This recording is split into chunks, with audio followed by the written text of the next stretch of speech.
स्वागत है आपका हमारे channel true crime story Hindi में। दर्शकों, हम यहाँ पर रोज क्राइम की सच्ची घटना लेकर आते हैं।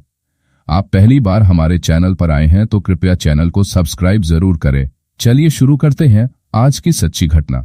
नरेंद्र की अच्छी भली गृहस्थी थी, सरकारी नौकरी कर रही बीवी और 2 बच्चे, लेकिन वह रूबी के हुस्न में ऐसा अंधा हुआ कि घर परिवार छोड़कर उसके साथ किराए के मकान में रहने लगा।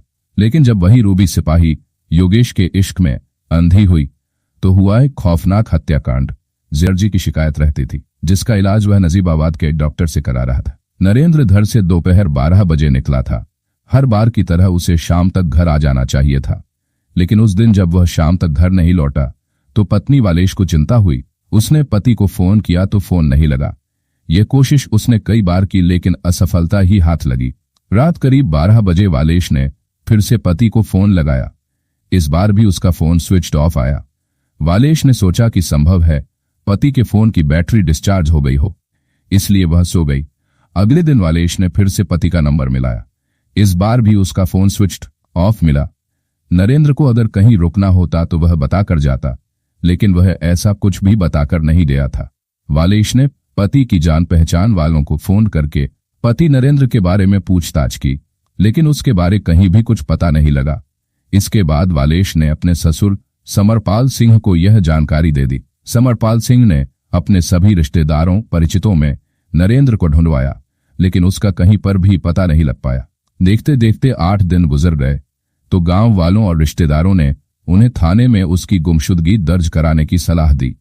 6 अक्टूबर 2019 को वालेश ससुर समरपाल सिंह के साथ थाना रजबपुर पहुंची और थाना प्रभारी सत्येंद्र सिंह को अपने पति नरेंद्र कुमार के गायब होने की बात विस्तार से बता दी। थाना प्रभारी ने उसकी गुमशुदगी दर्ज कर ली। कई दिन बीत जाने के बाद भी जब पुलिस ने नरेंद्र का पता नहीं लगाया तो वालेश ने फिर से थाना प्रभारी से संपर्क किया। तब थाना प्रभारी सत्येंद्र सिंह ने उससे कहा कि पुलिस अपने स्तर से आपके पति को तलाश रही है। इसके अलावा अगर आपको किसी पर शक हो तो बताओ। साहब, मुझे अपने पति की रखेल रूबी पर शक है, वालेश ने बताया। रूबी रहती कहाँ है? सत्येंद्र सिंह ने पूछा। साहब, वह मुरादाबाद के कांशीराम नगर में रहती है। उसका मकान मालिक योगेश है, जो यूपी पुलिस में सिपाही है। इस समय वह मुरादाबाद के थाना बिलारी में तैनात है। रूबी के चक्कर में कई बार योगेश से उसका झगड़ा भी हुआ था। मुझे पता चला है कि अब रूबी योगेश के साथ खुलेआम घूमती है, वालेश ने बताया। वालेश ने थाना प्रभारी को रूबी का मोबाइल नंबर भी दे दिया। यह जानकारी मिलने के बाद थाना प्रभारी को इस मामले में किसी अप्रिय घटना की आशंका नजर आने लगी। उन्होंने उसी दिन 19 अक्टूबर को नरेंद्र के अपहरण की रिपोर्ट दर्ज कर सूचना अमरोहा के एसपी डॉक्टर विपिन टाड़ा को दे दी। थाना प्रभारी ने सबसे पहले नरेंद्र के मोबाइल फोन की कॉल डिटेल्स निकलवाई तो उसके फोन पर अंतिम कॉल रूबी ने की थी, जिसकी लोकेशन कांशीराम नगर मुरादाबाद की मिली। पुलिस ने रूबी के फोन को सर्विलांस पर लगवा दिया। पता चला कि रूबी के फोन से एक अन्य फोन नंबर पर भी कई बार बात की गई थी। सिपाही योगेश आया। संदेह के घेरे में पुलिस ने उक्त नंबर को ट्रेस किया तो पता चला वह नंबर सिपाही योगेश का है। थाना प्रभारी ले उस नंबर पर बात की और योगेश को थाना रजबपुर आने को कहा। योगेश ने थाना प्रभारी से कहा, मैं बिलारी थाने में तैनात हूं, बताइए क्या बात करनी है, कुछ पूछताछ करनी है जो फोन पर नहीं हो सकती। थाना प्रभारी ने कहा। इसके बाद योगेश थाना रजबपुर पहुंच गया। थाना प्रभारी सत्येंद्र सिंह ने उससे पूछा, योगेश, क्या तुम नरेंद्र कुमार को जानते हो? हाँ सर, वह तो मेरा किराएदार है। वह अपनी पत्नी रूबी के साथ मेरे यहाँ रहता है, लेकिन पिछले कुछ समय से वह नहीं आ रहा है। उसके कमरे में ताला लगा हुआ है। उसने बताया। पता है वह कहाँ है?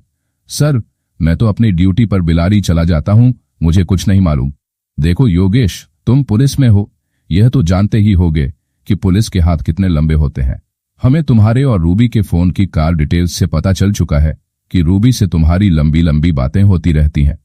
तुम उसे अपने साथ घुमाने फिराने भी ले जाते थे, इसलिए अपने आप ही बता दो कि नरेंद्र कहाँ है। सर, आजकल वह मुझे दिखाई नहीं दे रहा है, दिखाई दिया तो जरूर आपको बताऊंगा। बातचीत के दौरान योगेश के होश उड़े हुए थे। थाना प्रभारी ने योगेश से फिर कहा, योगेश, अब तुम पुलिस की गिरफ्त में हो, अगर सच बता दोगे तो हम तुम्हारे बचाव का रास्ता भी ढूंढ लेंगे। थाना प्रभारी सत्येंद्र सिंह को उसी समय एक मामले में दबिश में जाना था, इसलिए उन्होंने पहरेदार संतरी को बुलाकर कहा कि ये पुलिस हिरासत में है, इसे हवालात में डाल दो, मैं इससे बाद में बात करूंगा। इतना कहकर वह थाने से बाहर चले गए। थाने में एसएसआई ओमपाल सिंह मौजूद थे। योगेश ने उन्हें बताया कि साहब मैं स्टाफ का आदमी हूं, इंचार्ज साहब को मेरे बारे में कुछ गलतफहमी हो गई है।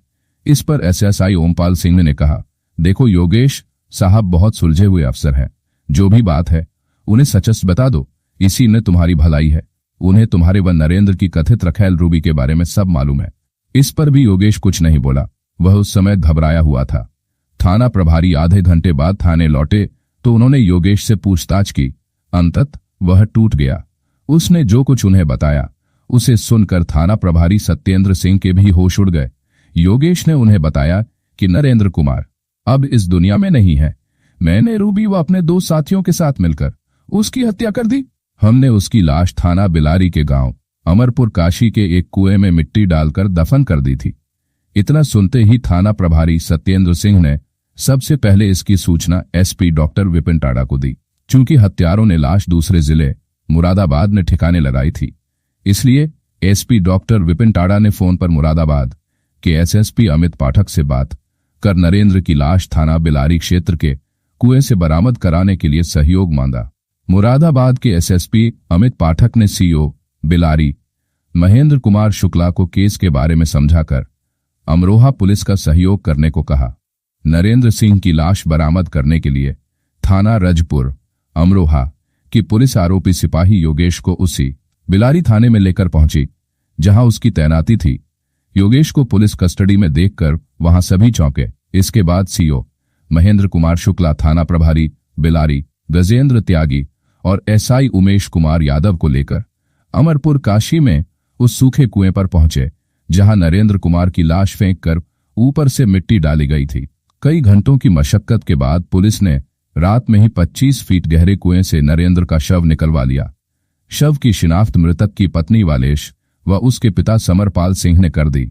योगेश ने बताए 2 साथियों के नाम थाना रजबपुर पुलिस को योगेश ने हत्या में शामिल अपने 2 दोस्तों के नाम पहले ही बता दिए थे, लिहाजा पुलिस ने योगेश की निशानदेही पर अमरपुर काशी गांव के ही 2 युवकों वीरपाल और विशेष सैनी को हिरासत में ले लिया।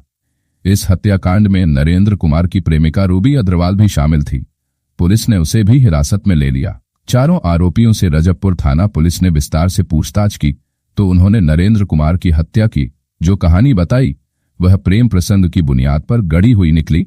नरेंद्र कुमार मूलत अमरोहा ज्योतिबा फुले नगर के थाना रजपुर के पास स्थित गांव शकरपुर का रहने वाला था। उसके पिता समरपाल सिंह किसान थे।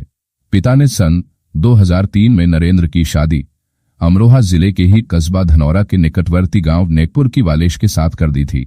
वालेश स्वास्थ्य विभाग में आशा वर्कर थी। नरेंद्र की घर गृहस्थी ठीक चल रही थी। समय के साथ पर वह एक बेटी व 2 बेटों का पिता बन गया था। उसकी सबसे बड़ी बेटी 13 साल की थी। नरेंद्र दबंग युवक था। उसकी अमरोहा के पूर्व सांसद देवेंद्र नागपाल से घनिष्ठता थी। वह एक तरह से उनका बॉडीगार्ड बनकर रहता था। पूर्व सांसद देवेंद्र नागपाल का गजरौला में मेला रेस्टोरेंट है जहां कुछ समय के लिए दिल्ली आने जाने वाली रोडवेज की बसें रुकती हैं। इसी रेस्टोरेंट पर नरेंद्र ने जनरल स्टोर खोल ली थी।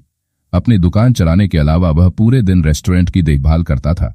उसका धंधा अच्छा चल रहा था। इस रेस्टोरेंट में बने उड़द और खीर बहुत प्रसिद्ध थे। इसी दौरान नरेंद्र का संपर्क रूबी अग्रवाल से हुआ था। रूबी अग्रवाल अक्सर उस रेस्टोरेंट पर खाना खाने आती थी। वह मूलत मुजफ्फरनगर निवासी सुरेश अग्रवाल की बेटी थी। उसके 2 भाई थे। उसके बड़े भाई की शादी गजरौला में हुई थी।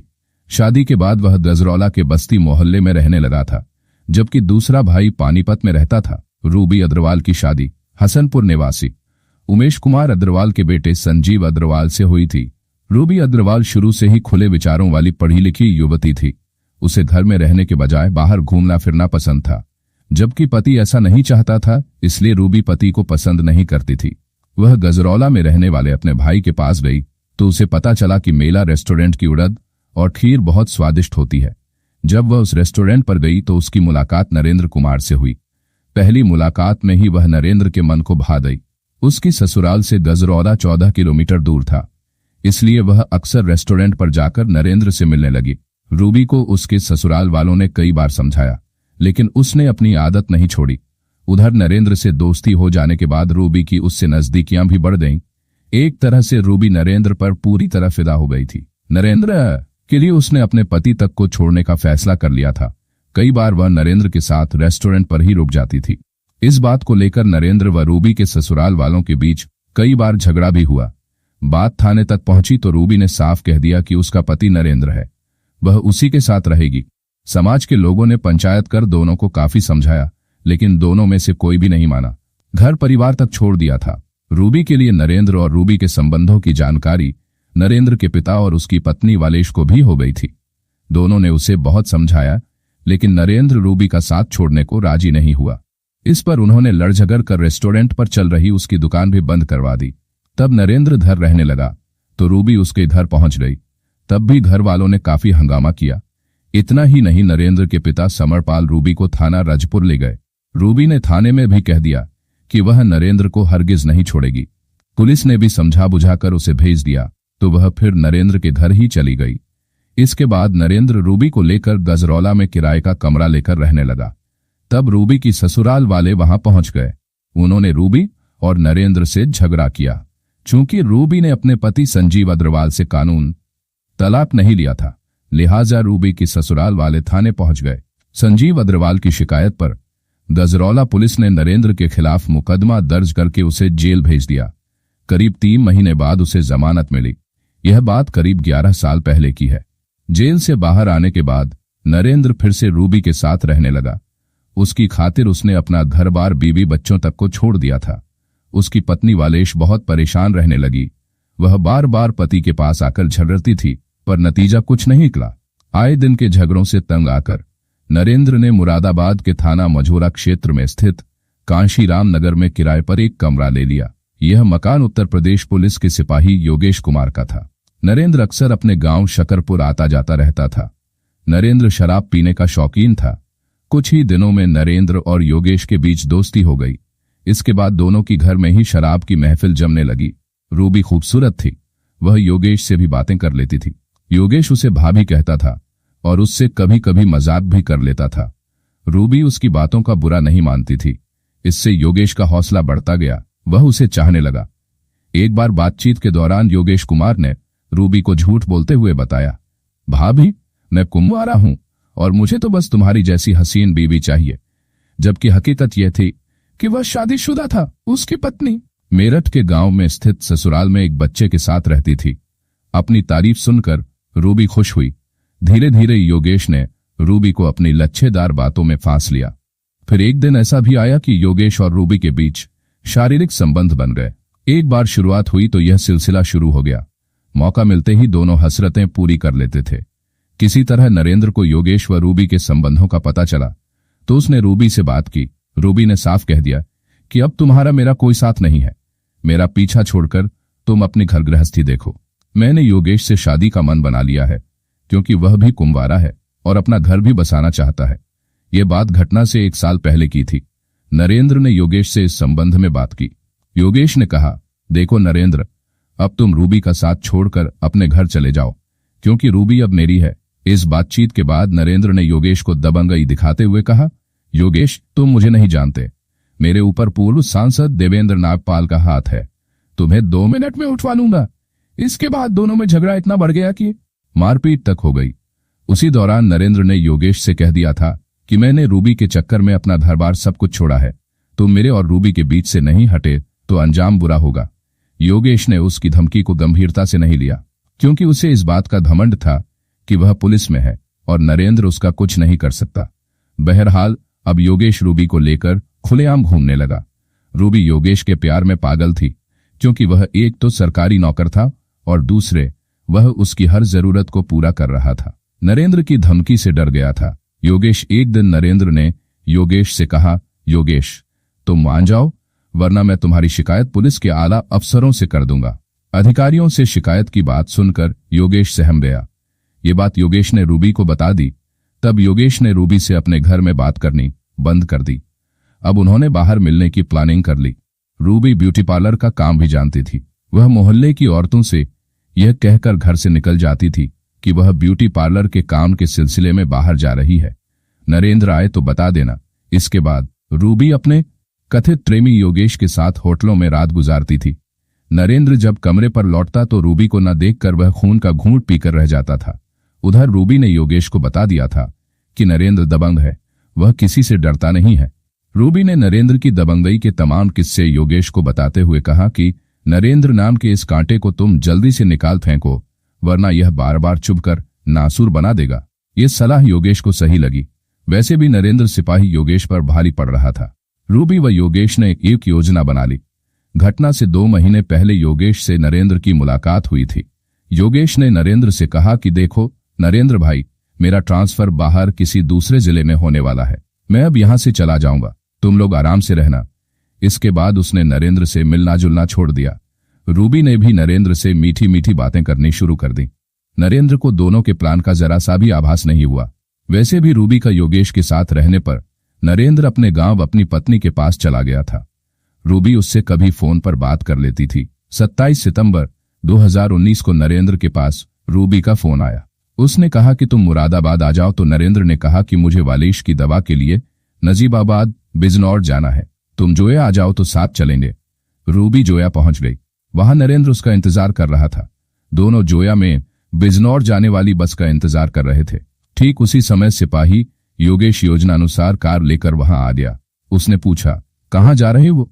नरेंद्र ने कहा कि मुझे दवा लेने नजीबाबाद जाना है, बस का इंतजार कर रहे हैं। तो योगेश बोला, आओ तुम दोनों गाड़ी में बैठो, मैं तुम्हें नजीबाबाद छोड़ दूंगा, क्योंकि मुझे भी कोटद्वार जाना है। नरेंद्र से रूबी बोली, चलो बैठो, पता नहीं बस कब तक आएगी। रूबी और नरेंद्र कार में बैठ गए। रास्ते में योगेश बोला, नरेंद्र अब तो मुझसे आपको कोई शिकायत नहीं है। नरेंद्र ने कोई जवाब नहीं दिया। योजना के मुताबिक रास्ते में वीरपाल और विशेष सैनी भी मिल रहे, जो योगेश के दोस्त थे। योगेश ने उन्हें भी कार में बैठा लिया। फिर उसने नरेंद्र से पूछा, थोड़ी थोड़ी ले लें क्या? नरेंद्र ने तबीयत ठीक न होने की बात कहकर इनकार कर दिया, पर बार बार कहने पर वह पीने को तैयार हो गया। कार में ही मार डाला। नरेंद्र और योगेश नूरपुर मुरादाबाद मार्ग के एक ढाबे पर बैठकर शराब पीने लगे। योगेश ने योजनानुसार कम पी, नरेंद्र को ज्यादा पिलाई। इसके बाद सभी ने ढाबे पर खाना खाया। नशा चढ़ने पर नरेंद्र कार में सो गया। मौका पाकर रूबी ने नरेंद्र के पैर पकड़े और योगेश व उसके साथियों ने उसकी गला दबाकर हत्या कर दी। इसके बाद वह गाड़ी लेकर मुरादाबाद की तरफ चलते हुए लाश ठिकाने लगाने की जगह देखने लगे, पर उन्हें कहीं मौका नहीं मिला। कई जगह लाश फेंकने की कोशिश भी की गई, लेकिन उसी समय कोई न कोई व्यक्ति दिखाई दे जाता था। सिपाही की गाड़ी में वीरपाल और विशेष सैनी भी बैठे हुए थे। इन दोनों ने कहा, दीवान जी, ऐसे लाश कहीं फेंकेंगे तो पकड़े जाएंगे, क्योंकि दिन का समय है, यह रात में ही ठिकाने लग सकती है। इसके बाद चारों रात होने का इंतजार करने लगे। वे फिर अमरोहा लौटे। शाम हो चुकी थी। वीरपाल और विशेष थाना बिलारी के गांव अमरपुर काशी के रहने वाले थे। उनके कहने पर योगेश लाश सहित कार को अमरपुर काशी ले गया। विशेष ने योगेश से कहा कि नरेंद्र की लाश को इधर उधर डालेंगे तो पकड़े जा सकते हैं। मेरे निजी नलकूप का 25 फीट गहरा कुआं है, नरेंद्र की लाश उसी में डाल देते हैं, ऊपर से मिट्टी डाल देंगे तो किसी को पता भी नहीं चलेगा। इसके बाद योगेश, वीरपाल और विशेष ने मिलकर नरेंद्र की लाश कुएं में डाल दी। ऊपर से कुएं में कूड़ा करकट डाल दिया। फिर दूसरे दिन एक ट्रॉली मिट्टी भी डलवा दी। इस तरह लाश ठिकाने लगाकर सभी निश्चिंत हो गए थे। योजना को अंजाम देने के बाद योगेश अपनी ड्यूटी पर थाना बिलारी चला गया। रूबी अपने घर चली गई थी। पुलिस ने आरोपी योगेश कुमार, रूबी, वीरपाल और विशेष सैनी से पूछताछ के बाद उन्हें न्यायालय में पेश कर जेल भेज दिया। मिलते हैं दर्शकों एक और सच्ची कहानी लेकर। तब तक अपना ख्याल रखें और जुर्म के खिलाफ लड़ने की मुहिम में हमारा साथ देने के लिए कृपया चैनल को सब्सक्राइब और वीडियो को लाइक जरूर करें। जय हिंद।